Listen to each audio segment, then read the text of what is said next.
ৰাজনীতিৰ ক্ষেত্ৰত যিকোনো এজন ব্যক্তিয়ে এতিয়া আমাৰ মাননীয় প্ৰধানমন্ত্ৰী নৰেন্দ্ৰ মোদী ডাঙৰীয়া আছে, বিভিন্ন ৰাজ্যত বিভিন্ন চৰকাৰ হৈছে, সেই চৰকাৰৰ মুখ্যমন্ত্ৰীলৈতো তেখেতে শুভেচ্ছা জনাইছে।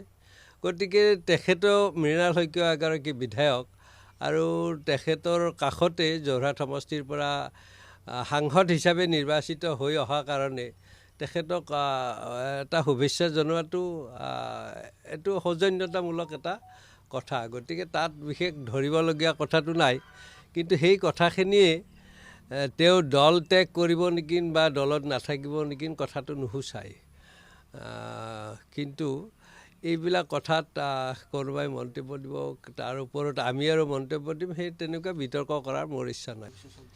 এই কথাখিনি ময়ো কিছুদিন আগতে কৈছিলোঁ কথাটোত, নহয় জানো?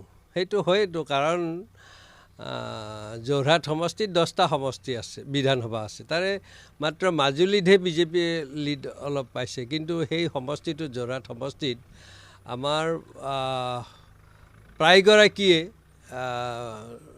মন্ত্ৰীয়ে তাত প্ৰচাৰ চলাইছে, প্ৰধানমন্ত্ৰীও আহিছে, মুখ্যমন্ত্ৰী বহুবাৰ গৈছে, তাৰপিছতো নিজিকিল। জিকাৰ কাৰণে চেষ্টা অপ্ৰাণ কৰিছিল, কিন্তু নিজিকিল। তেওঁলোকৰ ৰণকৌশলৰ লগত হয়তো আমাৰ কিবা তালমিল নহ'ল, বা তেওঁ যি কৌশল লৈছিল আমি সেই কৌশলটো বুজিয়েই নাপালোঁ।